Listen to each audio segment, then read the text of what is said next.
नमस्कार, स्वागत है आप सभी का। आप देख रहे हैं कुरुक्षेत्र 2024 और राम मंदिर की बात हम करेंगे कुरुक्षेत्र में आज। और बड़ा बयान अभी अभी आया है एआईएमआईएम के नेता असदुद्दीन ओवैसी से की तरफ से, जो सांसद हैं। और ओवैसी एक तकरीर में अपने सामने लोगों से कहते हुए सुनाई दिए कि ऐसा ना हो कि तुम्हारी मस्जिदें छीन ली जाएं। असदुद्दीन ओवैसी कह रहे हैं कि नौजवानों, मस्जिदों को आबाद रखो, कहीं ऐसा ना हो कि तुम्हारी मस्जिदें छीन ली जाएं। और फिर वो ये भी याद दिला रहे हैं कि 500 साल जहां पर हमने इबादत की, वो बाबरी मस्जिद की बात कर रहे हैं। देखो आज वहां क्या हो रहा है। मतलब वहां पर राम मंदिर बन गया, राम मंदिर बनकर तैयार हो गया। और असदुद्दीन ओवैसी ने कहा कि देखो वहां पर क्या हो रहा है। उन्होंने कहा कि सालों की मेहनत को खत्म करने वालों को पहचानना होगा।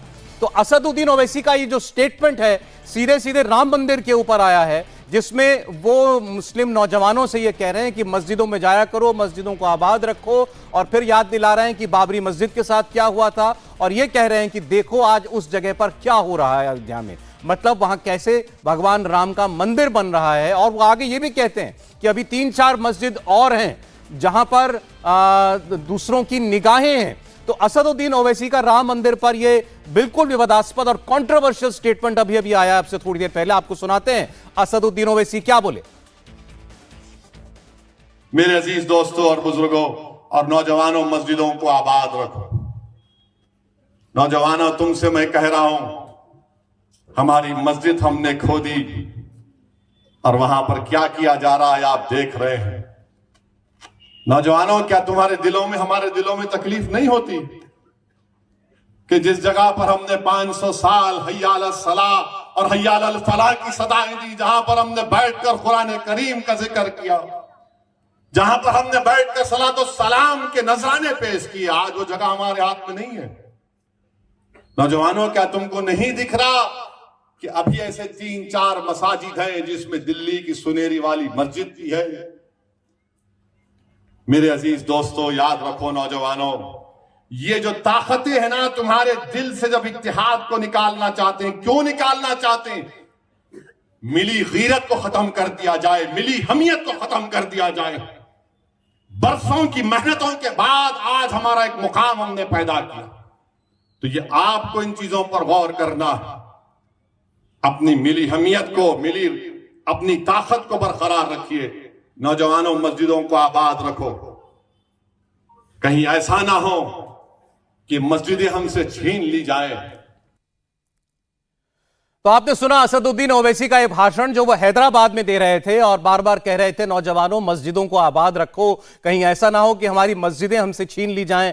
आपने सुना उन्होंने बाबरी मस्जिद का जिक्र करते हुए कहा कि 500 साल तक जहां हम इबादत करते रहे, आज वो हमसे छीन ली गई। और देखो आज वहां पर क्या हो रहा है। तो एक ऐसे वक्त में जब पूरा देश जो है वो राम मंदिर की ओर देख रहा है, राम मंदिर बनकर तैयार है, इसको लेकर के करोड़ों लोग खुश हैं। और करोड़ों लोग जो हैं उन तक पहुंचने के लिए अक्षत जो है, पवित्र चावल वो बांटे जा रहे हैं, निमंत्रण बांटा जा रहा है 22 जनवरी का, जब भगवान राम की मूर्ति की प्राण प्रतिष्ठा वहां पर होनी है। ऐसे वक्त में असदुद्दीन ओवैसी का यह भाषण आया जिसमें वो कह रहे हैं कि हमारे दिलों में दर्द होता है देख करके ये जो कुछ वहां पर हो रहा है। और अभी ऐसी और मस्जिदें भी हैं। एक बार फिर आपको सुनाते हैं ओवैसी की बात। मेरे अजीज दोस्तों और बुजुर्गों और नौजवानों, मस्जिदों को आबाद रखो।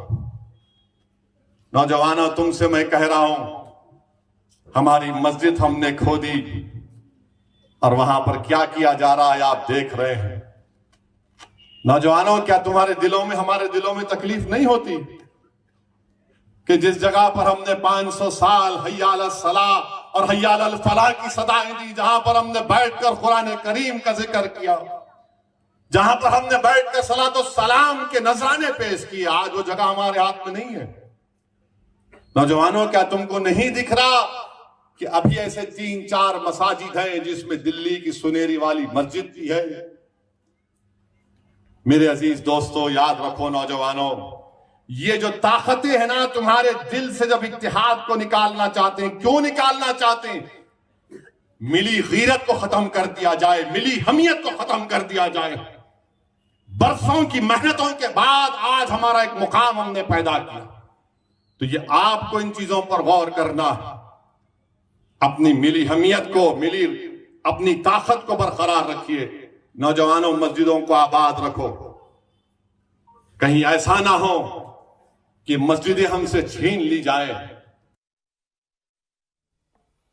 तो असदुद्दीन ओवैसी की बात आपने सुनी और इस पर अब जबरदस्त कंट्रोवर्सी होना बिल्कुल लाजमी है। हमारे साथ मेहमान जुड़े हैं, आइए उनका रुख करते हैं। हमारे साथ इस वक्त मौजूद हैं वारिस पठान जी, असदुद्दीन ओवैसी साहब की पार्टी AIMIM से। वारिस पठान साहब, स्वागत है आपका। हमें आचार्य प्रमोद कृष्णन जी नजर आ रहे हैं, कांग्रेस पार्टी के नेता। आचार्य जी, आपका बहुत स्वागत है। स्टूडियो में मेरे साथ विनोद बंसल जी हैं, विश्व हिंदू परिषद से। विनोद जी, स्वागत है आपका भी। आनंद दुबे जी शिवसेना से हमारे साथ हैं। आनंद जी, स्वागत है आपका। अनुराग भदौरिया जी समाजवादी पार्टी से हमारे मेहमान है, स्वागत है अनुराग जी आपका। वारिस पठान साहब, अभी आपने सुना अभी ये स्टेटमेंट ओवैसी साहब का हमारे पास पहुंचा है, जिसमें वो ये कह रहे हैं कि जहां हमने इबादत की बाबरी मस्जिद, आज देखो उसी जगह पर क्या हो रहा है। एक तरफ देश में, पूरे देश में राम मंदिर को लेकर के एक खुशी का वातावरण जो है वो है, इसमें कोई शक की बात नहीं है। लोग 22 जनवरी की उम्मीद कर रहे हैं। ओवैसी साहब ये डर दिखा रहे हैं कि ऐसा ना हो हमारी और मस्जिदें हमसे छीन ली जाएं। देखो सौरभ भाई, सबसे पहले तो आपको, तमाम को, पैनलिस्ट को और देशवासियों को नव वर्ष की बहुत बहुत शुभकामनाएं देता हूं। अब आते हैं अपनी टॉपिक के ऊपर। सौरभ भाई, बात यह कि हम तो एक मर्तबा हमारी एक मस्जिद गंवा चुके हैं ना। किस तरह से आपको पता है कि पहले ताला खोल दिया गया राजीव गांधी के टाइम में, उसके बाद पता चला कि रात के अंधेरे में वहां पर मूर्तियां प्रकट हो गई, और उसके बाद 6 दिसंबर 1992 के दिन, black day in the democracy of the country हम जिसको बोलते हैं, उस दिन हमारी बाबरी मस्जिद को शहीद कर दिया गया, धोखे से शहीद कर दिया गया हमारी बाबरी मस्जिद को। सुप्रीम कोर्ट में हलफनामा भी डाला था, एफिडेविट फाइल किया था। उसके बावजूद सुप्रीम कोर्ट ने जब जजमेंट दिया अपना 1040 पेज का, उसमें जजों ने यूनानिमसली कहा है कि हमारे पास कोई प्रमाण नहीं मिले, कोई एविडेंस नहीं मिला कि किसी मंदिर को तोड़ के मस्जिद बनाई गई हो। उन्होंने आर्कियोलॉजिकल सर्वे के रिपोर्ट को भी ये कहा कि उस पर डिपेंड नहीं कर सकते, और उन्होंने यहां तक कहा कि कोई मूर्तियां प्रकट, उसका प्रमाण भी नहीं मिला। पर हम तो हमारी मस्जिद गंवा दिए ना। एक आस्था की बुनियाद के ऊपर एक फैसला है, आर्टिकल 142 संविधान के तहत सुप्रीम कोर्ट ने जजमेंट दे दिया, और हमने तो तब भी कहा था हमारा दिल आहत है कि हमारी मस्जिद को शहीद करके आप हमको एक 5 एकड़ का टुकड़े का लैंड दे रहे हो मस्जिद बनाने के लिए। नहीं सौरभ भाई, हमको नहीं चाहिए। देश का मुसलमान इतना सक्षम है कि अगर जुम्मा की नमाज के बाद एक रुमाल बिछा दिया तो करोड़ों एकड़ खरीद सकता है वो।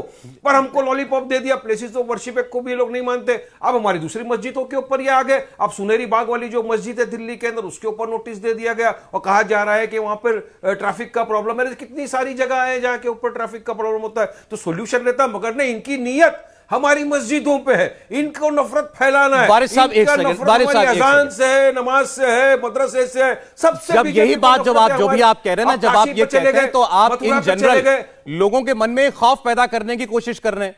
सुप्रीम कोर्ट का वर्डिक्ट आया, आप तो खुद जाने माने वकील हैं, आया वो वर्डिक्ट सुप्रीम कोर्ट का वर्डिक्ट है, 5 जज बेंच का वर्डिक्ट है, यूनानिमस वर्डिक्ट है। आप सब जानते हैं, सारे जजों ने एक राय होकर के वो फैसला दिया। अब उसके बाद वहां पर एक मंदिर बन रहा है। आज देश का माहौल को भी आप देखेंगे कि नहीं देखेंगे? देखिए, ऐसे में आज ओवैसी साहब खड़े होकर के कह रहे हैं देखो वो हमने खो दी और मस्जिद हम लोग ना खो दें। सौरभ भाई सुनिए, संविधान को मानते आप, संविधान को मानता हूं मैं लॉयर भी हूं, बिल्कुल सही बात है। सुप्रीम कोर्ट के वरिष्ठ जज थे, ex chief justice JS Verma, उन्होंने कहा कि supreme court is supreme court but not infallible. तो मुझे अधिकार है कि अगर मैं सुप्रीम कोर्ट के फैसले से असंतुष्ट हूं तो मैं अपनी राय तो रख सकता हूं ना, इसमें कंटेम्प्ट तो नहीं है कुछ, अपनी राय तो रख सकता हूं। और हुआ है ना, जजिस ने कहा कि कोई प्रमाण ही नहीं मिले। ये लोग का ये बोलना है कि मंदिर को तोड़ के मस्जिद बनाया गया था इसलिए हमने ये किया, और आज अब इस तरह से बीजेपी ने एक पॉलिटिकल इवेंट बना दिया है पूरे हिंदुस्तान के अंदर। अरे भाई, मैं आपको बताना चाहूंगा सौरभ भाई, राम के नाम के ऊपर ये जो गंदी सियासत कर रहे हैं ना, इनको याद दिलाना चाहूंगा, IIT BHU की जो छात्र है ना, वो भी राम की ही ये थी संतान। क्या कर दिया उसके साथ ये बीजेपी की? दो बातें मत जोड़िए वारिस पठान जी, दोनों बातों को मत जोड़िए। जहां पर मंदिर बन रहा है, मैं कह रहा हूं दोनों विषयों को जोड़िए मत। एक अपराध का विषय है, एक आस्था का विषय है, जहां पर भगवान राम में करोड़ों लोगों की आस्था है, वहां एक मंदिर बन रहा है, वो बहुत से लोगों के लिए एक बड़ी पूजनीय जगह है। प्लीज उसको ऐसी विषय के साथ मत जोड़िए। मैं आपसे केवल इतना कह रहा हूं, अपनी पॉलिटिकल बात का क्या, आप पॉलिटिकल बात बोलिए। हमारी आस्था का कोई बिल्कुल आपकी आस्था का सम्मान होना चाहिए, लेकिन मैंने कहा हमारी आस्था के लिए आपको क्यों फिक्र नहीं होती? आप चाहते हो अगर देश आस्था पे ही चले, फैसले से, तो संविधान का काम क्या है? सुप्रीम कोर्ट के फैसले से वहां मंदिर के लिए जमीन दी गई। आप सुप्रीम कोर्ट, अगर सुप्रीम कोर्ट के फैसले को आप क्रिटिसाइज करना चाहें, आप कीजिए, आप कीजिए, लेकिन ऐसा ये माहौल मत बनाइए ना कि कोई छीन रहा है जाकर के जबरदस्ती मस्जिदों को। आज देश के अंदर जो कुछ भी हो रहा है और पहले भी जो हुआ वो कानूनन हुआ है। नहीं, हम तो बोलेंगे नहीं सौरभ भाई, देश में कानून खत्म नहीं हो गया। हमारी ईमान, हमारा यकीन, हमारा अकीदा एक ही है, एक बार जहां मस्जिद थी, मस्जिद है, ता कयामत तक रहेगी। आप और ये अपने हमारे दिल में आने जो वाली मानना पीढ़ी चाहे दर मानिए पीढ़ी वारिस दर पठान, बच्चों को भी बताएगी आप कि अपने देखिए दिल में किस जो तरह मानना से चाहे वो हमारी मानिए। बाबरी हम मस्जिद सिर्फ को इतना छीन कह रहे लिया हैं, लोगों गया। के मन में असंतोष पैदा मत कीजिए, लोगों के मन पब्लिक में को खौफ और बोलेंगे। असंतोष पैदा मत कीजिए। विनोद बंसल जी बोलिए। सौरभ जी, मुझे बड़ा कोई खौफ नहीं पैदा कर रहा है। आप बीजेपी के प्रवक्ता से नहीं बात कर रहे हो, काम बीजेपी के प्रवक्ता का है खौफ पैदा करना। आप एमआईएम के प्रवक्ता से बात करो, संविधान ने जो अधिकार दिया उस पर बात कर रहा हूं। ठीक है, वारिस जी, आने एक मिनट। वाली पीढ़ी दर पीढ़ी को बताऊंगा ठीक है। कि हमारी मस्जिद को किस तरह से छीन के शहीद कर दिया गया। बताइए, जो बताना है बताइए, आपका हक है। डर और खौफ मत फैलाइए, बस इतना। कानून से लोगों का भरोसा मत उठाइए। सौरभ जी, मैं एक बात कहना चाहता हूं। देखिए, ये खुद एडवोकेट हैं और इनके जो प्रमुख हैं वो तो अंग्रेजी इंग्लैंड से डिग्री पास करके बैरिस्टर बन के आए हैं। ये दोनों की दोनों में से बताइए, कोई सुप्रीम कोर्ट गया क्या जब मुकदमा चल रहा था? कोई हाई कोर्ट गया क्या जब मुकदमा चल रहा था? हाई कोर्ट के जजमेंट के बाद में ये कभी सुप्रीम कोर्ट का कोई रुझान किया क्या जब मुकदमा चल रहा था? जब मुकदमा का निर्णय हो गया उसके बाद कहीं के सुप्रीम कोर्ट में डेलीगेशन जाके मिला क्या जब ये कानून की बात करते हैं? अब बात रही संविधान की, तो सुन लो भाई साहब, संविधान के प्रथम पृष्ठ पर भगवान राम का दरबार बना हुआ है। क्या संविधान वो बाबा साहब अम्बेडकर का नहीं है क्या?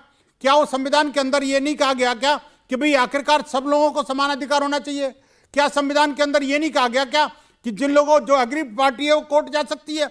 अरे भाई, भगवान राम लला विराजमान जो पिछले 70 वर्षों से, दुनिया का कोई एक देश बता दीजिए सौरभ जी जिसके बहुसंख्यक समुदाय के सर्वाधिक जो प्रतिष्ठित जो अपने आराध्य देव हैं वो खुद जाकर के अपनी जन्मभूमि के लिए कोर्ट में लड़े हों? एक नहीं, 70 साल। किससे लड़े? बाबरवादी सोच से।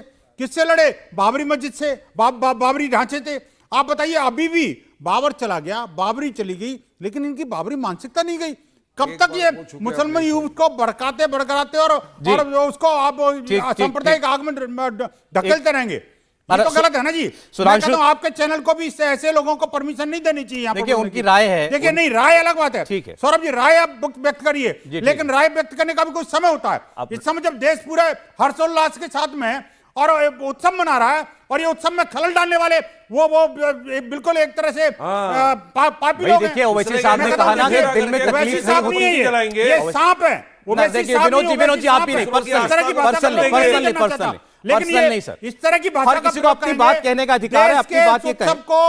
आप सब में खलल डालने का तर्क का जवाब तर्क से दिया जाए, केवल मैं इतनी आपसे बिल्कुल मैं तर्क से दे रहा हूं जी। मुझे बता दीजिए आखिरकार ये बैरिस्टर साहब कभी कोर्ट गए क्या? ठीक है। और मैं एक और बात कहता हूं, जो मस्जिद की बात कर रहे हैं ना जी कि मस्जिद नहीं चाहिए थी, अगर नहीं चाहिए थी उसी समय सरेंडर क्यों नहीं कर दिया? क्या बैरिस्टर साहब गए थे सुप्रीम कोर्ट के पास में कि साहब ये मस्जिद के लिए जो जमीन दी गई उसकी बात आपको दी कब? अच्छा, एक विनोद जी, एक मिनट, सुधांशु त्रिवेदी जी भी आ गए हैं, आचार्य प्रमोद कृष्णन भी हमारे साथ हैं। आचार्य जी, मैं आ रहा हूं आप पर जरा सुधांशु जी तक मैं खबर पहुंचा दूं। ओवैसी साहब का स्टेटमेंट आया है सुधांशु जी अभी, और उन्होंने कहा है कि मुसलमान युवकों से ये कह रहे हैं कि भाई मस्जिदों को आबाद रखो, जाया करो मस्जिदों में, ऐसा ना हो तुम्हारी मस्जिदें ही छीन ली जाएं। देखो अयोध्या में क्या हुआ, 500 साल जहां हम इबादत किया करते थे, कुरान पाक पढ़ा करते थे, आज उस जगह पर क्या हो रहा है? दिलों में तकलीफ नहीं होती क्या तुम्हारे ये देख करके? ओवैसी साहब कह रहे हैं मुसलमान नौजवानों से। देखिए, जो अगर ओवैसी साहब ये कह रहे हैं तो इसका मीनिंग ये निकलता है कि क्या मुसलमान नौजवानों की रुचि अब मस्जिद जाने में कम हो रही है? मतलब उनके कहने का यही मीनिंग निकलता है ना कि भाई इसका मतलब लोगों का मस्जिद जाने की रुचि कम हो रही है, अब वो दूसरी चीजों पे ध्यान देने लगे हैं। या ये हो सकता है कि जो इन्हीं लोगों ने रणनीति बनाई थी कि कहीं पर भी नमाज पढ़ लो, जाके रेलवे प्लेटफॉर्म के ऊपर पढ़ लो, पार्क में जाके पढ़ लो, सड़क के ऊपर पढ़ लो, मस्जिद की क्या जरूरत है? तो अब वो तय करें कि वो ऐसा क्यों बोल रहे हैं। अब वो कहना चाहते हैं कि अब डिसिप्लिन्ड हो जाओ और सड़क, प्लेटफॉर्म, रेलवे स्टेशन से नमाज करना छोड़ के मस्जिद में पढ़ो, या उन्हें इस बात का डर लग रहा है कि अब किसी दूसरी चीजों को युवा जो है ज्यादा महत्व देने लगा है, तो वो इसलिए कह रहे हैं। जहां तक उन्होंने कहा कि 500 साल हमने वहां पर मस्जिद थी, तो मैं ईमानदारी से पूछना चाहता हूं जनाब, अब सारे डॉक्यूमेंट्स तो सामने आ चुके हैं। अगर ये कहा जाता है कि ये तथाकथित बाबरी मस्जिद 500 साल पहले थी, तो क्या तजुके बाबरी या आईने अकबर इसमें बाबरनामा में उसका उल्लेख है? नहीं है। हुमायूं नामा में नहीं है, आईने अकबरी में नहीं है, जहांगीर नामा में नहीं है, शाहजहां नामा में नहीं है। और उस जमाने में जो विदेशी लोग आए उसमें सबसे इंपॉर्टेंट है विलियम फिंच। बाबर के 60 या 70 साल बाद आया। उसने क्लियर कट वहां के ऊपर मंदिर, रामकोट और पूजा का पूरा उल्लेख किया और कई साल अयोध्या में रहा है। उसने मस्जिद का उल्लेख नहीं किया है। हां, मस्जिद का उल्लेख आता है, जोसेफ टिफेंसलर जब आता है, वो औरंगजेब के बाद आया है 40-50 साल के बाद। वो कहता है कि एक हिस्सा हिंदुओं के पास है, एक हिस्सा वहां पर मस्जिद है। और मैं ये भी पूछना चाहता हूं कि भाई मुगल डॉक्यूमेंट्स में, हमारे वारिस पठान साहब बता दें, इसे मस्जिद जन्म स्थान क्यों लिखा गया है? मस्जिद समझ में आता था कि किसका जन्म स्थान था, इस्लामी मान्यता के अनुसार कौन सा फरिश्ता उतरा था जिसका वो जन्म स्थान था। और ये जन्म और स्थान शब्द कौन सी इस्लामिक भाषा के हैं, अरबी के हैं कि फारसी के हैं, कृपया वो ये बता दें। और ये बात मैं हवा में नहीं कह रहा हूं। पहली एफआईआर जो दर्ज हुई है वो नवंबर 1858 को, क्योंकि जब ब्रिटिशर्स ने कंट्रोल कर लिया था 1857, उसके बाद तो सीक्वेंस में लीगल डॉक्यूमेंट्स अवेलेबल हैं। उसमें फैजाबाद के तत्कालीन थानेदार ने बाकायदा लेटर लिखा है कि 25 या 50 निहंग सिख तलवारें लेकर आ गए हैं और उन्होंने यज्ञ हवन किया है और मस्जिद जन्म स्थान के दीवारों पर राम राम लिख दिया है और सिपाही भेजिए, हम इनका मुकाबला तलवार लिए हुए इतने सिखों का मुकाबला नहीं कर सकते। तो मेरे भाई ये बता दो, ये मस्जिद जन्म स्थान किसकी थी? और मैं ये भी कहना चाहता हूं 26, 22, 23 दिसंबर 1949 से वहां मूर्तियों में पूजा हो रही थी। तो 49 दिसंबर से दिसंबर 1992 तक के 33 साल में वारिस पठान साहब वो मस्जिद थी कि बुतखाना था? जरा बता दीजिए। फिर आप किस हैसियत से उसे मस्जिद कहते हैं? और सुप्रीम कोर्ट ने हमेशा विवादित ढांचा या डिस्प्यूटेड स्ट्रक्चर शब्द यूज किया है उसने, और क्षेत्र के लिए राम जन्मभूमि। अच्छा ठीक, सुधांशु जी, ये सुधांशु जी, इवन अंग्रेजों के जमाने में भी थाने का नाम राम जन्मभूमि थाना था, बाबरी मस्जिद थाना नहीं था। इसलिए जो बात बोलिए फैक्ट पर बोलिए। ठीक, एक बार वारिस जी जवाब दीजिएगा, मैं आचार्य जी इनके बाद आ रहा हूं उनके पास। सुधांशु त्रिवेदी ने 1857 की बात कर दी, 1949 की बात कर दी, 32 की बात कर दी, उन्होंने बता दिया कि कहीं पर भी ये नहीं था। मगर सुधांशु त्रिवेदी ने सुप्रीम कोर्ट के जजमेंट का उल्लेख भी नहीं किया। सुधांशु जी, सुप्रीम कोर्ट के 5 जज का जजमेंट है, पांचों ने यूनानिमसली होल्ड किया है कि वहां पर कोई एविडेंस नहीं मिला कि जो तय कर सके कि मंदिर को तोड़ के मस्जिद बनाया गया है।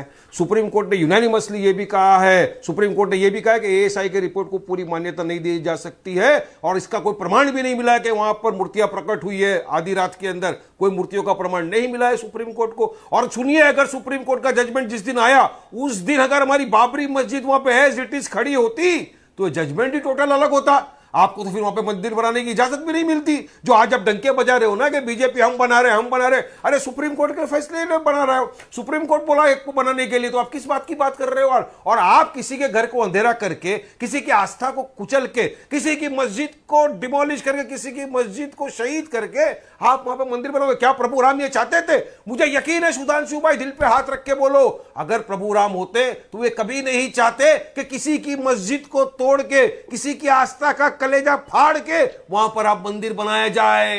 ये कभी नहीं चाहते। और प्रभु राम ये चाहते कि बीजेपी आईटी सेल वालों को उठा के जेल में डाला जाए। वो जो बलात्कारी लोग हैं, वो जो अयोध्या के आजू बाजू में रहते हैं, वाराणसी के अंदर जो प्रधानमंत्री मोदी का मेंबर ऑफ पार्लियामेंट का इलाका है, जो रात को 1:30 बजे जाके एक महिला का गैंग रेप किया, उसके कपड़े उतार के वीडियो निकाला, आपके लिए प्रचार कर रहे थे मध्य प्रदेश के अंदर। वो तीनों के तीन, कुणाल पांडे, सक्षम पांडे, अभिषेक चौहान, ये सबके सब तो आपके लिए पोकर प्रचार कर रहे थे ना। तो उनका आपने 60 दिन के लिए जब घूम रहे थे तो पुलिस कस्टडी क्यों नहीं मांगा आपके वकीलों ने? क्यों उनसे इन्वेस्टिगेशन नहीं किया कि 60 दिन में सुधांशु त्रिवेदी को मिले या किसको किसको मिले, वो जाकर किस किस की फिल्म बनाई है वो लोगों ने आज तक? इन्वेस्टिगेशन नहीं, डायरेक्ट जुडिशियल कस्टडी। तो क्या भगवान राम की बेटी नहीं थी वो लड़की? आईआईटी बीएचयू की जिसका बलात्कार हो गया। 2 बातों को मत मिलाइए, एक आपराधिक घटना है, दूसरा आप राम मंदिर के विषय में बात कर रहे हैं। 1 मिनट, आपने जो बात की मैं ठीक है जवाब लेता हूं। आचार्य जी के पास जा रहा हूं। एक लाइन बोल दूं सौरभ जी, एक लाइन। जी जी, देखिए वारिस पठान साहब, वकील होकर आपको झूठ नहीं बोलना चाहिए।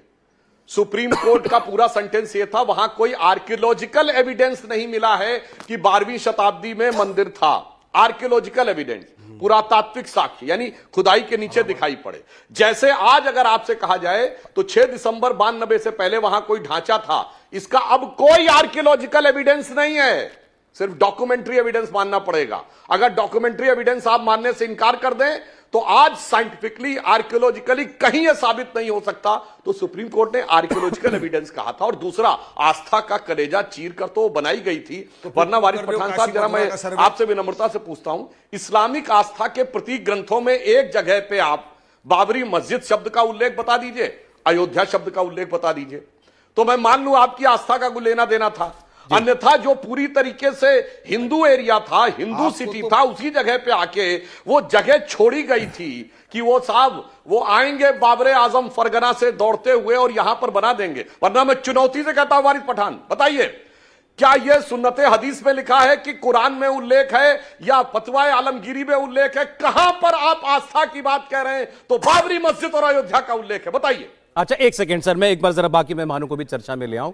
हम जो असदुद्दीन ओवैसी ने बोला उसको एक बार जरा केंद्र में रखकर हमको बात करनी चाहिए। वारिस जी एक मिनट, वारिस जी एक मिनट, मैं आऊंगा, दोबारा आऊंगा आपके पास। अब वो ये कह रहे हैं, असदुद्दीन ओवैसी ये कह रहे हैं कि हमसे एक मस्जिद छीनी गई और आज देखो वहां पर क्या हो रहा है, मंदिर बन रहा है, यही हो रहा है। तो एक मस्जिद छीन ली गई हमसे, वहां पर आज मंदिर बनाया जा रहा है। ऐसा ना हो तुम्हारी और मस्जिदें तुमसे छीन ली जाएं। असदुद्दीन ओवैसी ये कहना चाहते हैं कि अभी और जगहों पर भी और लोगों की निशाने की निगाह है और मस्जिदों के ऊपर भी। फिर उन्होंने दिल्ली की सुनहरी मस्जिद का उदाहरण भी दिया। फिर वो ये भी कहते हैं कि तुम्हारे दिलों में तकलीफ नहीं होती है देख करके, क्या देख करके, कि जहां तुम्हारी मस्जिद खड़ी थी कभी, आज वहां पर एक मंदिर बन रहा है। ये तकलीफ का विषय होना चाहिए तुम्हारे लिए, इसलिए अपनी मस्जिदों की रक्षा करो। क्या कहेंगे आचार्य प्रमोद कृष्ण जी? देखिए सौरभ जी, पहली बात, सुधांशु जी बहुत ही विद्वान व्यक्ति हैं, एक अच्छे खासे इतिहासकार हैं। उन्होंने जो बातें रखी वो बड़ी जिम्मेदारी के साथ रखी, बड़े तथ्यों के साथ रखी, और जो वारिस पठान साहब ने बातें रखी हैं उनकी अपनी आस्था, उनका अपना अकीदा और उसके आधार पर आधारित है। लेकिन बड़ा सवाल ये है कि ये सारी बातें, सारे आर्ग्यूमेंट्स सैकड़ों साल से चल रहे हैं और मेरे ख्याल से 40-50 साल लगातार ये कोर्ट, अदालत और उसके अंदर गवाहियों में सबने ये बातें रखी। उसके बाद सुप्रीम कोर्ट का जो फैसला आ गया, तो अब सुधांशु जी की बात भी कोई उसका रेलिवेंस नहीं बचता और न वारिस पठान साहब की शिकायतों का रेलिवेंस बचता है, क्योंकि सुप्रीम कोर्ट के फैसले के बाद ये अब क्लियर हो गया कि अब सुप्रीम कोर्ट ने जो फैसला लिया 142 का प्रयोग करते हुए लिया या 142 का प्रयोग ना भी करते हुए फैसला लिया गया होता, तो अभी सुप्रीम कोर्ट के फैसले को हम सब ने मानने की बात कही थी। वारिस पठान भी हमारी कई डिबेट्स में रहे थे उस समय जब ये फैसला नहीं आया था, और तमाम उस समय all India Muslim personal law board ने भी ये बात कही थी, और तमाम लोग जो डिबेट्स में, डिस्कशन में आते थे, भाग लेते थे, ये बात पूरे देश के कोने कोने में ये मैसेज साफ था कि सुप्रीम कोर्ट के फैसले को सब मानेंगे। तो जब सुप्रीम कोर्ट ने ये फैसला कर दिया, उसने क्यों किया, कैसे किया, कब किया, कहाँ था, कहाँ नहीं, ये सब सुप्रीम कोर्ट देख चुका है। और उसके बाद एक फ़ैसला आ गया। अब फैसला आ गया तो मैं वारिस पठान साहब से ये दो बातें पूछना चाहता हूँ। क्या आपने ये नहीं कहा था कि सुप्रीम कोर्ट पर हमारा यकीन है, वो जो फैसला करेगा हम उसे मानेंगे? दूसरी बात मैं पूछना चाहता हूँ कि आप अगर ये मानते हैं कि सुप्रीम कोर्ट का फैसला गलत हुआ या सुप्रीम कोर्ट का फैसला गलत है, तो उसके खिलाफ आप अपील कहाँ करेंगे? मैं समझता हूँ शायद उसमें रिव्यू में जाने की बात भी हुई थी, वो भी रद्द हो गया। तो भारत के कानून के तहत, भारत के संविधान में जो शक्तियाँ सुप्रीम कोर्ट को प्रदत्त की गई हैं, प्रदान की गई हैं, उन प्रदत्त हुई शक्तियों के आधार पे सुप्रीम कोर्ट ने एक फैसला लिया। तो क्या सुप्रीम कोर्ट हमारा है और आपका नहीं है, या सुप्रीम कोर्ट सिर्फ आपका है, हमारा नहीं है? हमें मिलके रहना है। अगर आप इस तरह की बात करेंगे जो असदुद्दीन ओवैसी साहब ने की है, तो उससे तो फितना पैदा होगा, उससे प्रॉब्लम पैदा होगी, उससे समस्या पैदा होगी। और अगर आप ऐसा मानते हैं तो क्या आप ये कहना चाहते हैं कि कभी आपकी हुकूमत इस मुल्क में यदि बनी तो क्या आप राम मंदिर की जगह फिर बाबरी मस्जिद को तामीर कराएंगे? तो ये बहुत सी बातें हैं जो आपको नहीं करनी चाहिए और आप कर रहे हैं। इसलिए मैं ऐसा मानता हूं कि फैसला वो आस्था के आधार पे हुआ या फैसला सबूत के आधार पे हुआ, वो फैसला हो गया। फैसला होने के बाद मुल्क में एक खुशी का माहौल है और क्या आप नहीं चाहते? आप भी, मैं समझता हूँ, बहुत ही सेकुलर इंसान हैं। आप खुद इस बात को कई बार कहते हैं कि जब हिंदुओं के घर दिवाली मनाई जाती है तो आप भी उसमें मुबारकबाद पेश करते हैं। जब रामनवमी होती है उसके तब भी मुबारकबाद देते हैं। जब ईद होती है हम भी आपको मुबारकबाद पेश करते हैं। तो अगर हिंदुओं की आस्था को देखते हुए और हिंदुओं के आधार पे भारत में राम जन्मभूमि के मंदिर का निर्माण हुआ, तो क्या ये गलत है? अगर हमारी आस्था, मैं बिल्कुल ये मानता हूं, मैं आपके अकीदे का एहतराम करते हुए ये बात कह रहा हूं कि ये फैसला आचार्य प्रमोद कृष्णम, सुधांशु त्रिवेदी, सौरभ शर्मा या XYZ किसी हिंदू का नहीं है। ये फैसला भारत के सर्वोच्च अदालत का है। तो क्या उस फैसले का एहतराम नहीं होना चाहिए? और अगर उस फैसले का एहतराम नहीं होना चाहिए तो आपकी जो भविष्य की रणनीति है, भविष्य का ऐलान है, वो क्या है? ठीक। अब इन सब बावजूद बिल्कुल ठीक बात है, फैसला आ चुका, बहस पे पीछे छूट चुकी, क्या था क्या नहीं था। सवाल यह है आज ये बातें क्यों याद दिलाई जा रही हैं? पूरा देश जो है इस बात की खुशी मना रहा है, वहां मंदिर बन रहा है। किसी को दिल में अगर तकलीफ भी हो रही है तो खामोश तो रहा जा सकता है सामने वाले की खुशी में। ओवैसी साहब कह रहे हैं कि दिल में तकलीफ नहीं होती तुम लोगों के। वारिस जी जवाब दीजिए, उसके बाद भदौरिया जी को, दुबे जी को मैं चर्चा में लाऊंगा। या देखिए सौरभ भाई, मैं आचार्य जी बैठे, उनकी बहुत मैं इज्जत करता हूँ, रिस्पेक्टेबल आदमी है। उन्होंने कुछ बातें कही, मैं उनको क्लेरिफिकेशन देना चाहूँगा। हमने तब भी कहा था आचार्य जी, और आप मेरे साथ काफ़ी डिबेट के अंदर बैठे थे, कि संविधान ने मुझे अधिकार दिया, अगर मैं किसी के फैसले से असंतुष्ट हूँ, मुझे लगता है बराबर नहीं है, तो मैं अपनी राय रख सकता हूँ। और इसकी सबसे बड़ी मैंने मिसाल पेश किया था उस वक्त, आज वापस बता रहा हूँ, कि सुप्रीम कोर्ट के एक्स चीफ जस्टिस थे JS वर्मा। उन्होंने कहा कि supreme court is supreme but not infallible. उनके अल्फाज में दोहरा रहा हूं मैं पब्लिक के सामने। और वो जजमेंट, जो फैसला था, आपको भी पता है, आस्था की बुनियाद पर दिया गया था, एविडेंस तो कोई था ही नहीं। अभी आप सुधांशु जी ने कहा कि आर्कियोलॉजिकल सर्वे के रिपोर्ट को सुप्रीम कोर्ट ने नहीं माना। जब आर्कियोलॉजिकल सर्वे के रिपोर्ट की इतनी अहमियत नहीं, तो फिर आप काशी और मथुरा का सर्वे क्यों कराना चाहते हो? तो हम तो यही बोल रहे हैं, आपकी नियतों के ऊपर हमको शंका है, आपकी नियत ही सही नहीं है, आप सर्वे करा के फिर मुझे एक सवाल असद साहब ने यही कहा ना कि मुसलमानों को तकलीफ नहीं होती, एक मस्जिद चले गई है, मस्जिदों को आबाद रखो, मस्जिदों में जाओ, नमाज पढ़ो, रात दिन वहां जाओ, ताकि लोगों को लगे कि हमारी मस्जिद आबाद है, कोई आंख उठाने की जरूरत नहीं कर सके। और सुनहरी बाग मस्जिद का उदाहरण भी दिया उन्होंने, दिल्ली के अंदर किस तरह से वहां पर नोटिस दे दिया गया कि सुनहरी बाग मस्जिद जो है उसको डिमोलिश कर दिया जाएगा। उसके बाद में जब वापस लोग आए, कोर्ट में फैसला गया, तो कोर्ट ने उसको स्थगित किया है कुछ टाइम के लिए। अब सुनवाई होगी आगे। हमको चाहिए कि हम एक बार मस्जिद खो चुके हैं, आगे से हमारी कोई मस्जिद ना खोए। और मेरा ईमान भी है, मेरा यकीन भी है, एक बार जब मस्जिद है ता क़यामत तक रहेगी। और ये बात हम हमारे आने वाली पीढ़ियों को बताएंगे। नहीं, ठीक है, अभी वो ठीक बात है कि भाई जो कुछ भी हो रहा है वो कोर्ट की बुनियाद पर हो रहा है, कानून की बुनियाद पर हो रहा है। अभी आपने कहा कि कोई मस्जिदों में जाओ, लोगों को लगे कि मस्जिदें हमारी आबाद है, कोई आंख उठाकर नहीं देखेगा। 5 सेकंड दे। ऐसा थोड़ी है कि कोई किसी ने कोई निगाहें लगा रखी हैं कि ये मस्जिद लूंगा, अब मैं ये मस्जिद लूंगा। ऐसा नहीं है ना देश के अंदर। उतनी सी बात थी कि ये माहौल ना बनाया जाए। आचार्य जी, बहुत शॉर्ट में 2 मेहमान बेचारे बहुत देर से इंतजार कर रहे हैं, प्लीज। नहीं, मस्जिदों पे नजर लगा रखिए। नहीं, ठीक है वारिस पठान साहब, आप बहुत दानिश्वर इंसान हैं, एडवोकेट हैं, सब बारीकियां जानते हैं कानून की। आप जो बात कह रहे हैं उससे देश के अंदर नफरत पैदा हो जाएगी, ये बड़ा सवाल है। अब आप चाहते क्या हैं? मोहब्बत के साथ हम रहना चाहिए सब एक दूसरे के साथ। और फिर इस्लाम के हवाले से अगर मैं कहूं तो लकुम दीनुकुम वलिय दीन, यानी मेरा दीन मुझे, तुम्हारा दीन तुम्हें, मेरा धर्म मुझे, तुम्हारा धर्म तुम्हें जी। इसके लिए तो कहा गया है। और फिर पैगंबर मोहम्मद साहब ने भी फरमाया है कि जिस मुल्क में रहो उस मुल्क के कानून का आपको एहतराम करना है। तो ये आप जो बात कह रहे हैं, ओवैसी साहब जो बात कह रहे हैं, उससे हम लोगों की मोहब्बत बीच में दरार पैदा होंगी।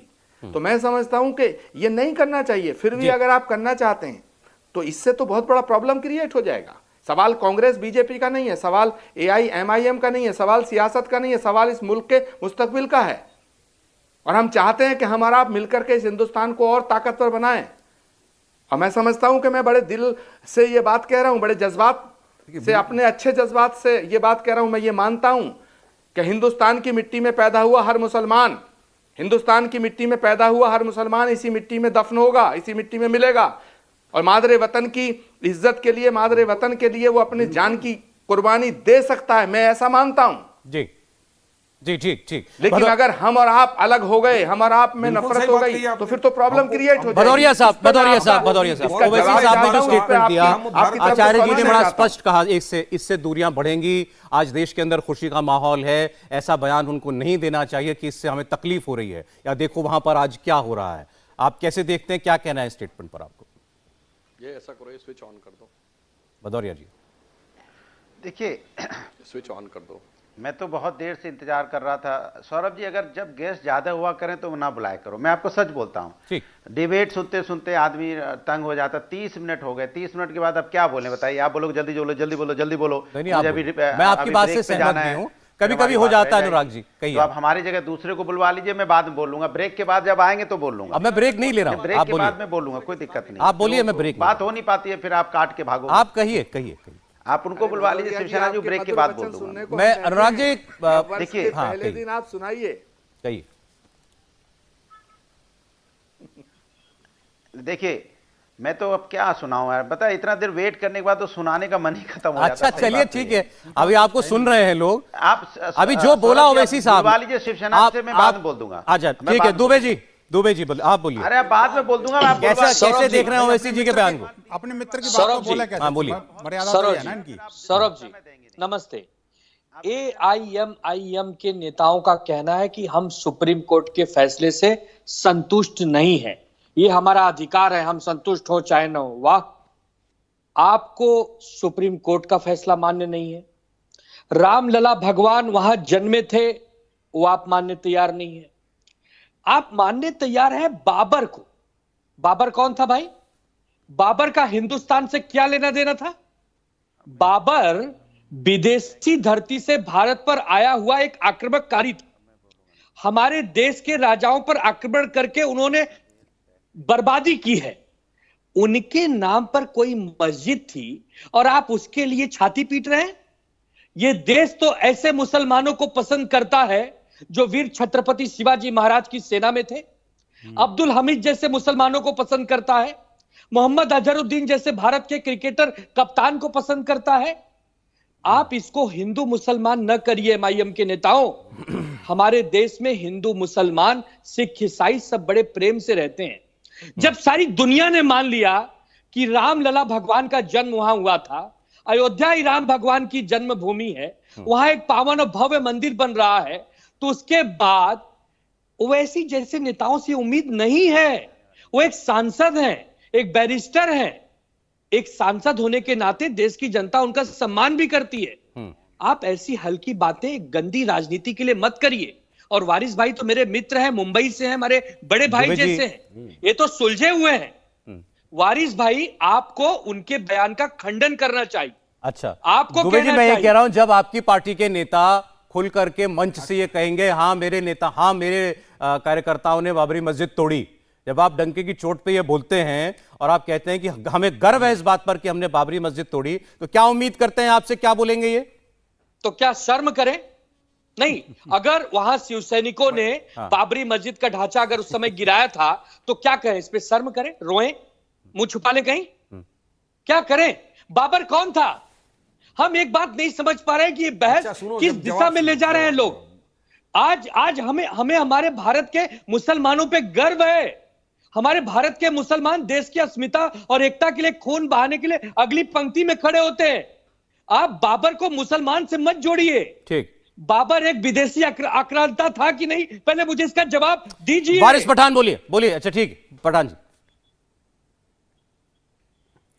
अभी देखिए, मेरे ये मित्र है शिवसेना वालों ने काफ़ी कुछ कहा कि क्या कहे, हमारे शिव सैनिकों ने तो गिराया है।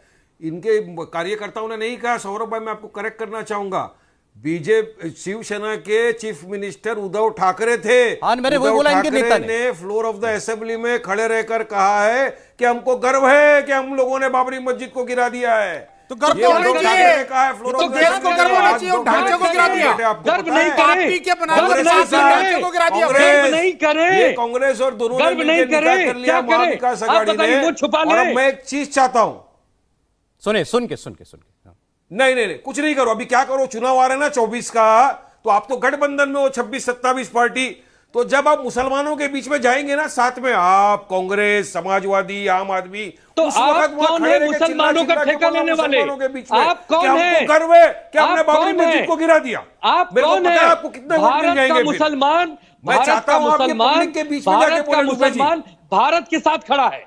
भारत का मुसलमान नहीं, एक सेकंड, एक सेकंड। मुसलमान की बात नहीं, एक सेकंड, नहीं, वारिस पठान का सवाल ठीक है और दुबे जी जवाब दीजिए। इंडिया अलायंस की रैली में खड़े होकर उद्धव ठाकरे कहेंगे भीड़ के सामने कि मेरे कार्यकर्ताओं ने बाबरी मस्जिद गिराई, मुसलमानों मुझे वोट देना, बोलेंगे? कमाल करते हैं गौरव जी। बस, जब वहाँ पे अभी राहुल वारिस गांधी, भाई बता समाजवादी रहे सब हैं मौजूद कि होंगे ना स्टेज हाउस पे, के वो बोलो फ्लोर पे वहाँ बोला है, हमेशा बोला है, हर रैली में बोला है, गर्व से कहो हम हिंदू है। और हमारे नेता बाला साहब ठाकरे जी ने जो कह दिया वो हमारे लिए अजर और अमर हो गया। पूरी जिंदगी बोलेंगे। वोट मांगने राजनीति आप जाएंगे ना, अभी साइड में चुनाव आ रहा है रखिए। ना, हमारे नेता वोट तो के मांगेंगे ना, वचन से मंच पे बड़ा तो जाएंगे कुछ ना, अच्छा, भी एक नहीं मिनट, है। साथ बैठेंगे। और भदौरिया जी आना चाह रहे हैं चर्चा में। सर, अनुराग जी, कौन है ठेका लेने वाली? अनुराग जी अगर ज्वाइन करना चाह रहे हो चर्चा में, आप कुछ कहना चाह रहे हो अनुराग जी? अरे आप लेके आओगे तो चर्चा में आएंगे ना। मैं तो आपको लाया था, लाना आपने नहीं कहा है, आप तो उनसे हम कहाँ पूछ से लो। आ जाएं चर्चा? बोलिए बोलिए बोलिए आप 35 क्या मिनट बोला से बैठा बेचारे? रखा है आपने। बोलिए। मैं तो पहले भी आया था सर आपके पास, बोलिए। देखिए मित्रों के भारतीय, मैंने पहले बोला गठबंधन से जुड़े हुए हैं, क्या करें? सर, आप बोलने नहीं, दें। वो आए थे, वो मुझे पता है आप कैसे आए थे। आप बोलिए। प्रभु राम हमारे लिए आस्था का शुरू हो विषय गया है। प्रोग्राम। भारतीय जनता पार्टी उसके प्रभु राम के नाम पे राजनीति करना चाहती है। प्रभु राम तो हमारे देश की सभ्यता है, संस्कृति है, संस्कार है, लेकिन भारतीय जनता पार्टी उसको कहां मानती, जरा पूछ ही दीजिए। प्रभु राम तो न्याय राज्य की बात करते थे, राम राज्य की बात करते थे। इनके यहां कैसा राज्य है भाई? इन्होंने 1932 की, सुधांशु जी ने बात की, 1948-50 की बात कर रहे हैं। अभी जब 60 दिन से बीएचयू की घटना पे, वो क्या प्रभु राम की बेटी नहीं थी, हिंदुस्तान की बेटी नहीं थी? ओवैसी पे जिसमें नहीं इन बोलना तीन दरिंदों ने, जो भारतीय जनता पार्टी के नेता हैं, जो 60 दिन तक यहाँ 60 दिन तक फरार थे, इसके ऊपर तो एक शब्द नहीं बोला उन्होंने। लगातार इनके लोग, हमारे देश की बेटियों पे अन्याय हमेशा इन्हीं के लोगों का नाम क्यों होता है? एक विधायक अब अच्छा नहीं लग रहा, देखिए आधा घंटे बाद आप बोल रहे हैं, मैं आपको टोकूं बीच में। ओवैसी साहब पे तो बोलिए एक बार। मणिपुर में हुआ। अनुराग जी, ओवैसी साहब पे तो बोलिए। मैं तो राम राज्य की बात कर रहा हूं ना। हाँ। अरे राम राज्य पे बोल रहा हूं मैं राम राज्य की बात कर रहा हूं, प्रभु राम की बात कर रहा हूं। प्रभु राम के राज्य में अन्याय राज्य तो नहीं हो सकता ना। नहीं हो सकता, प्रभु राम नहीं के होना नाम में चाहिए। तो जब हमारा प्रभु राम का नाम राज्य होगा तो न्याय राज्य होना चाहिए ना। अन्याय क्यों हो रहा है? हाँ। क्यों, मैं पूछना चाहता हूं। तो ओवैसी क्यों नहीं आप साहब प्रभु राम ओवैसी के साहब बच्चों के साथ बारे में अन्याय बात हुआ। करना चाहते? जब भी आप उन्होंने लोग कहा बात हमारी करते हैं, मस्जिद जब भी छीन बात ली करते हैं, भाई आप कौन और होते हैं? हर मस्जिदें बात में क्या हम और निमंत्रण मस्जिदें ना भेजेंगे? छीन अरे लें। भारतीय जनता पार्टी निमंत्रण की ठेकेदार कैसे हो जाएगी? प्रभु राम तो कण में है। क्या देश के मुसलमानों के साथ अन्याय हुआ है अनुराग भदौरिया बोलने जी? नहीं दोगे? अरे प्रभु राम तो कण में है। मैं फिर आप जवाब नहीं, आप बोल नहीं रहे। बोलने नहीं जो दोगे ओवैसी आप। बोले उस पे तो बोलिए। क्या पूछ रहे? मुझे बोलने ही नहीं दे रहना चाहते। अरे आप टॉपिक पे नहीं बोल कमाल रहे। भाई, आप मैंने ऐसा कहा कह रहे हो, ओवैसी, मैं बोल रहा हूं, आप उधर से कमेंट्री करोगे। मैंने तो कहा मैं कैसे ओवैसी बोल साहब पाऊं? का मैं तो स्टेटमेंट आया सर, उस पे भी तो कुछ बोलिए। अरे हम लोग भाई देखिए, मैंने आपको बोला हम लोग संविधान और न्यायपालिका को मानने वाले लोग हैं, और संविधान और न्यायपालिका पे आस्था रखने वाले लोग हैं। समाजवादी देश के संविधान को मानते हैं, और वहां पे जब न्यायपालिका ने बोला है तो भव्य मंदिर बन रहा है और बनना भी चाहिए। अब सवाल ये उठता है कि भारतीय जनता पार्टी प्रभु राम के आचरण को क्यों नहीं अपना रही है? अच्छा ठीक चलिए, आपने इन्होंने क्लियर कर दिया। सवाल सीधा सा हो रहा है, संविधान के तहत वहां फैसला हुआ, मंदिर बन रहा है, बनना चाहिए। बेटियों के साथ अन्याय हो रहा है, उनके बारे में क्यों नहीं आवाज उठाती? ठीक है, क्यों भारतीय जनता पार्टी के नेता निकलते हैं? क्यों बुलडोजर फेल हो गया? अब बुलडोजर क्यों नहीं जा रहा है? अगर यही बनारस की घटना का जहां मौका लगेगा, ठीक है, बीजेपी वालों को सुनाया तो जाएगा ही, कपड़े फाड़ विपक्ष के मौका छोड़ेगी। ओके ठीक, सुधांशु जी बहुत सारी बातें हुई। फाड़ के चिल्ला रहे होते, अभी दास्ता गिना रहे होते। देखिए बहुत साफ समझ में आ गया देश की बेटी के साथ सुने कि वो इतनी देर से क्या बोलना चाह रहे थे, पर मैं देखिए वो विषय से भागे, पर मैं विषय पर ही उनको जवाब दूंगा। जवाब अनुराग जी जवाब आप देखिए, सुन लिया प्लीज। लगातार भी बोल रहे हैं अनुराग जी, अब सुन लीजिए, समझ में आ गया आप क्या बोलना चाह रहे थे। अब मैं जवाब देना चाहता हूं। हाँ बोलिए। हमारे राज्य में समझ में नहीं आ गया, किसी की वो स्थिति नहीं है कि दो बच्चियां बलात्कार से पीड़ित होने के बाद आत्महत्या कर लें और उसके बाद नेता आपका कहे कि लड़कों से गलती हो जाया करती है। हमारे यहां गलती हुई, गिरफ्तारी और कड़ी सजा होगी। मुलायम सिंह यादव जी, हमारे यहां वो राज्य नहीं है कि राजस्थान में सबसे ज्यादा रेप हो तो राजस्थान का मंत्री कहे कि ये रेप इसलिए हो रहे हैं कि ये मर्दों वाला प्रदेश है। कांग्रेस के वरिष्ठ नेता शांति धारीवाल जी अब सुनिए भाई, अब भागिए नहीं। अब अच्छा, आप अनुराग जी, देखिए जवाब ना। दे रहे तो भी आप चिल्ला रहे हैं। अच्छा, आप समझ में आ गया? आप डिबेट सुन में लीजिएगा, काहे आप भागना सुन चाह लीजिए, रहे सुन हैं? लीजिए, सुन लीजिए। और अनुराग जब जी, आपके टॉपिक से मैं आप ही जवाब दीजिएगा, उत्तर दीजिएगा इनके बाद, ठीक? मैं आऊंगा आपके पास, एक एक करके बात करेंगे, कोई एक दूसरे के बीच में नहीं बोल रहा। हमारी पार्टी वो सुनांशु जी नहीं की आवाज है आए। कि आपके नेता ने कहा कि रेप तो हुआ ही नहीं था, ये पॉलिटिकल प्रोपेगेंडा है। बुलंदशहर रेप कांड, आजम खां, फिर हाई कोर्ट की फटकार और माफी मांगनी पड़ी। देखिए फिर बोलने लगे। अनुराग जी, ऐसे बात नहीं हो अरे भाई, आप तो पाएगी, राम ऐसे बात राज्य नहीं हो पे आए थे पाएगी। ना। इन्होंने बीएचयू पर ही जवाब दिया, आप जवाब मिस कर गए क्योंकि आप सुन नहीं मैंने रहे बोला थे। एक एक करके कि जो देखिए, मुझे आरोपी है मजबूरन उसकी करना गिरफ्तारी हुई पड़ेगा। है। नहीं नहीं, जब एक व्यक्ति क्या बोले तो कोई और बदतमीजी किसी और करने की लगे। आवाज ना जाए, प्लीज। इनकी आवाज, ये साफ समझ में सुनांशु आ जी गया बोलिए। कि ये डिबेट में क्या करने आए थे। अब आप इनकी आवाज आ जाए। ये रायता फैलाने आए थे। कोई आपके बीच में बोलेगा अनुराग जी, मैं उनकी आवाज ही BHU बंद में कर जो दूंगा। घटना हुई वो दुखद है, दुर्भाग्यपूर्ण है और दर्दनाक है, इसलिए उसके ऊपर कठोर कार्रवाई हो रही है। मगर मैंने याद दिलाया, आपके जमाने में घटना होती थी, बच्चियां आत्महत्या कर लेती थी, उसके बावजूद कहा जाता था कि लड़कों से गलती हो जाया करती है। इसलिए यह बात आप जो कह रहे हैं उसकी बात पे ध्यान रखिए। हमारे यहां अगर इस प्रकार की कोई भी घटना होती तो उस पर कड़ी कार्रवाई होती है और पूरे देश को पता है कि उत्तर प्रदेश में उस समय महिलाओं की स्थिति क्या थी। आप भागने का प्रयास मत करिए भाई साहब मुद्दे से। अब मैं आपको बताना चाहता हूं, ये जो हमारे MIM के आली जनाब असदुद्दीन ओवैसी ने बोल दिया कि उनको बड़ा दिल है कि बाबरी मस्जिद शहीद हो गई थी। वारिस पठान साहब, एक और मस्जिद शहीद हुई थी हिंदुस्तान में, उसका नाम याद है कि नहीं?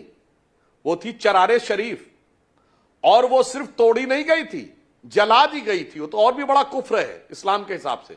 उसके बारे में कभी क्यों नहीं सुना मैंने ओवैसी जी के बारे से? क्यों भाई, उसके लिए दिल में दर्द नहीं होता कि चरारे शरीफ बर्बाद कर दी गई? और एक और बात कह दूं, मुसलमानों की सबसे मुकद्दस मस्जिद मंदिर बन रहा है क्या? कोई है तो वह है हजरत बल, क्योंकि बाकी मस्जिदों में तो सिर्फ प्रार्थना होती है, मगर हजरत बल में यह मान्यता है कि मोहम्मद साहब का बाल रखा हुआ है जिसे मुई मुकद्दस कहते हैं। उस हजरत बल की मस्जिद पे आतंकवादियों ने कब्जा कर लिया था। कभी मैंने सुना नहीं आपके मुंह से कि हमारी सबसे पाक मस्जिद को नापाक कर दिया गया।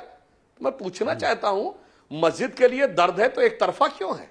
जबकि मैंने तो आपसे कहा 32 साल से तो वहां मूर्ति पूजा ही हो रही थी, मस्जिद का तो नामो निशान नहीं था। 1936 के बाद से अंग्रेजों ने वहां पर नमाज अदा करने का मना करवा दिया था। इसलिए साफ दिखाई पड़ता है कि आपकी बातों में सिर्फ सियासत है और आपने मेरी बात और इबादत या अकीदत नहीं है। और मैं कहना चाहता हूं, इस्लाम अमले रसूल है, अमले बादशाहत नहीं। अमले अकीदत है, अमले इबादत है, अमले सियासत नहीं। और आपके लिए सिर्फ और सिर्फ सियासत है, इसीलिए आप लोगों की यह स्थिति है। और मैं एक और बात अंदर लाइटर नोट कह दूं, सौरभ जी, देखिए दोनों के बीच में समन्वय तो हम ही बना पाते हैं। आज नया साल है, क्रिश्चियन अंग्रेजी परंपरा के अनुसार नया साल है। देखिए क्रिश्चियंस का जो ईयर होता है वो सोलर ईयर होता है, इसलिए हमेशा 1 जनवरी को पड़ती है। जीसस क्राइस्ट का जन्मदिन 25 दिसंबर को पड़ता है। इस्लाम जो मानता है वो लूनर कैलेंडर मानता है, इसलिए आप देखिए ईद अलग अलग दिन पड़ती है, मगर वो इतना अलग पड़ती है, कभी जाड़े में पड़ती, कभी गर्मी में पड़ती है। मगर हमारा हिंदुओं का जो पंचांग है ना, वो बेसिकली ल्यूनर कैलेंडर है, but calibrated and coordinated with the solar calendar है। इसलिए हर 4 महीने में एक बार पुरुषोत्तम मास या मल मास या अधिक मास आता है, जिससे वो कोलैबोरेट हो जाता है। इसलिए होली दिवाली अलग अलग डेट को पड़ती है, पर रेंज एक रहती है। तो जनाब, आप दोनों के बीच में लड़ाई इस बात को होती है कि मेरा ये सही, मेरा वो सही। उसके बीच में सही रास्ता समन्वय तो केवल और केवल हिंदू संस्कृति निकाल सकती है। इसलिए वारिस पठान साहब, आपसे पूछूं, इस्लाम के सारे फिरके दुनिया में जिस देश में पाए जाते हैं, जरा उसका नाम बता दीजिएगा, जरा नाम बताइएगा। 57 के 57 मुस्लिम देशों में कोई नहीं है, सिर्फ भारत है, चूंकि वो हिंदू बाहुल्य है। और जहां इस्लामिक बाहुल्य हो गया, कश्मीर, उसमें बताइए कितने फिरके बचे? जवाब वारिस पठान। ये सुधांशु जी, आपने इतना लंबा 10 मिनट का भाषण दिया, 10 मिनट की आपने भाषण दिया, उस पर सुनिए तो सुधांशु जी, आप भी अरे भैया, 10 आप मिनट तो का बात समझदार कर हो, रहे हैं। पढ़े लिखे हो, आप यकीन मानिए बाबरी मस्जिद में नमाज हुई, बाबरी मस्जिद में कुरान शरीफ पढ़ा गया, बाबरी मस्जिद में अजान दी गई। वो बाबरी मस्जिद जहां सैकड़ों लोगों ने सजदा किया, कुरान पढ़ा गया, अजान दी गई, सलाम पेश किया गया, कब हुई नमाज? उस बाबरी मस्जिद को अगर कोई धोखे से तोड़ देगा, उस बाबरी मस्जिद को कोई शहीद कर देगा, कब नमाज हुई? कहिए, बोलिए, डेट तो बताओ। सौरभ भाई सुनिए, बीच में ऐसा बोल के, ठीक, बीच में बोल के क्या होता है सौरभ? पूरा बोलिएगा आप। सौरभ भाई, आप कोई बीच बोलिए। अच्छा, हाँ, नहीं बोल रहा सर, कोई बात बीच में, मैंने बोला, आप बोलिए। उस मस्जिद में जहां पर सैकड़ों सजदे हुए, नमाजें पढ़ी गई, अजान दी गई, कुरान पढ़ा गया, उस मस्जिद को धोखे से आप अगर शहीद कर दोगे बताओ और तो उस सही जगह क्यों के पड़ी ऊपर आप गई? बोलोगे नहीं हम यहाँ पे भव्य राम वजू मंदिर करने का बनाएंगे तो स्थान दिल था को क्या? हाथ बताओ होगा ना। नहीं होगा।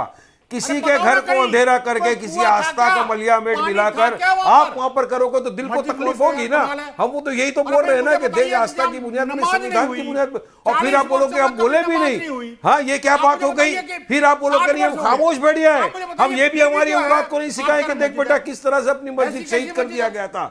क्योंकि हमारा अकीदा है एक बार जहां मस्जिद थी है ता कयामत तक वहां मस्जिद रहेगी। हमारा अकीदा और हम हमारे आने वाली पीढ़ी दर पीढ़ी को ये भड़काऊ बताते भाषण भारत में रहेंगे। नहीं पहले तो चलेगा, हमारी ये मस्जिद नया के भारत ताले है। खोल दिए गए इनके राज सौरभ में। जी, उसके का बाद भारत में बोल नहीं दिया है। वहां से मूर्ति प्रकट ये हो भूल गई। जाइए। तो ये एक षड्यंत्र अभी के राम का जरिए भारत है। 6 दिसंबर ये देश जो 1992 राम के में दिन हो चुका हमारी है। बाबरी मस्जिद को आपके शहीद कर भड़काऊ दिया भाषण अब नहीं गया। ये चलेंगे ब्लैक देश डे इन के द अंदर। हिस्ट्री ऑफ द डेमोक्रेसी भूल जाइए लिखा इन सब गया। को। हम तो मानते भी है black day in the democracy history of की द बात इंडियन करते हो, और डेमोक्रेसी डेमोक्रेसी के मंदिर को मानते नहीं हो। ये देखिए आप सियासत करना बताओ ना। चाहे आप सियासत करिए। अच्छा, एक हमारा हिंदू भाई भी पहचान गए आपकी सियासत को।